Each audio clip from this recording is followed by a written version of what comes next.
भाई मतीदास सिख इतिहास के सर्वश्रेष्ठ शहीदों में गिने जाते हैं। वह ब्राह्मण जाति के थे।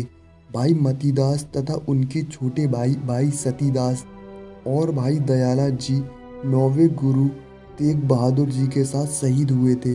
उनको औरंगजेब के आदेश से दिल्ली के चांदनी चौक में 9 नवंबर 1675 को आरे से चीर दिया गया था। उन्हें मृत्यु स्वीकार थी परंतु इस्लाम नहीं। भाई मतीदास गुरु तेग बहादुर जी के बेहद करीबी थे। भाई का सम्मान स्वयं गुरु गोविंद सिंह जी ने इन्हें तथा पंज प्यारों को दिया था। औरंगजेब के शासनकाल की बात है। औरंगजेब ने हठ धर्मिता की। उसे इस्लाम के अतिरिक्त किसी दूसरे धर्म की प्रशंसा स्वीकार नहीं थी। मुगल बादशाह औरंगजेब ने मंदिर और गुरुद्वारों को तोड़ने और मूर्ति पूजा बंद करवाने के फरमान दिए थे। उसके आदेश के अनुसार कितने ही मंदिर और गुरुद्वारे तोड़ दिए गए। मंदिरों की मूर्तियों को तोड़कर टुकड़े टुकड़े कर दिए गए और मंदिरों में गायें काटी गईं। औरंगजेब ने इन सबको इस्लाम अपनाने का आदेश दिया और संबंधित अधिकारियों को ये कार्य सौंप दिया। औरंगजेब ने ये हुक्म दिया कि किसी भी हिंदू को राज्य के कार्य में उच्च पदों पर नियुक्त न किया जाए तथा हिंदुओं पर जजिया कर लगा दिया जाए। उस समय अनेकों नए कर केवल हिंदुओं पर लगाए गए। इस भय से अनेकों हिंदू मुसलमान हो गए। हिंदुओं की पूजा आरती आदि सभी धार्मिक कार्य बंद होने लगे। मंदिर गिराए गए, मस्जिदें बनवाई गईं तथा अनेकों धर्मात्मा मरवा दिए गए। उसी समय की उक्ति है कि 1.25 मन यज्ञोपवीत रोजाना उतरवाकर औरंगजेब रोटी खाता था। औरंगजेब ने कहा कि सबसे ये कह दो, या तो इस्लाम धर्म को कबूल करें या मौत को गले लगा लें। इस प्रकार की जबरदस्ती शुरू हो जाने से अन्य धर्मों के लोगों का जीवन कठिन हो गया। हिंदू और सिखों को इस्लाम अपनाने के लिए सभी उपायों, लोभ, लालच, भय, दंड से मजबूर किया गया। जब सिख गुरु तेग बहादुर ने इस्लाम धर्म को स्वीकार करने से मना कर दिया तो उनको औरंगजेब के हुक्म से गिरफ्तार कर लिया गया। गुरुजी के साथ 3 सिख वीर दयाला जी, भाई मतीदास और सतीदास को भी कैद करके दिल्ली लाया गया। औरंगजेब चाहता था कि गुरुजी मुसलमान बन जाएं। उन्हें डराने के लिए इन तीनों को तड़पा तड़पा कर मारा गया पर गुरुजी विचलित नहीं हुए।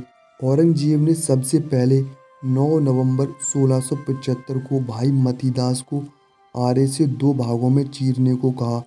लकड़ी के 2 बड़े तख्तों में जकड़कर उनके सिर पर आरा चलाया जाने लगा। जब आरा 2-3 इंच तक सिर में धंस गया तो काजी ने उनसे कहा, मतीदास अब भी इस्लाम स्वीकार कर ले, शाही जर्रा से तेरे घाव ठीक करा देंगे। तुझे दरबार में ऊंचा पद दिया जाएगा और तेरे 5 शादियां करा दी जाएंगी। भाई मतीदास ने व्यंग पूर्वक पूछा, काजी यदि मैं इस्लाम मान लूं तो क्या कभी मेरी मृत्यु नहीं होगी? काजी ने कहा कि यह कैसे संभव है, जो धरती पर आया है उसे मरना तो है ही। भाई जी ने हंसकर कहा, तुम्हारा इस्लाम मजहब मुझे मौत से नहीं बचा सकता, तो फिर मैं अपने पवित्र हिंदू धर्म में रहकर ही मृत्यु का वर्ण क्यों न करूं। उन्होंने जल्लाद से कहा कि अपना आरा तेज चलाओ जिससे मैं शीघ्र अपने प्रभु के धाम पहुंच सकूं। यह कहकर वे ठाका मारकर हंसने लगे।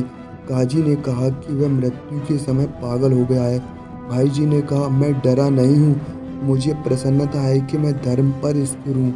जो धर्म पर अड़िग रहता है उसके मुख पर लाली रहती है, पर जो धर्म से विमुख हो जाता है उसका मुंह काला हो जाता है। कुछ ही देर में उनके शरीर के 2 टुकड़े हो गए। अगले दिन 10 नवंबर को उनके छोटे भाई सतीदास को रुई में लपेटकर जला दिया गया।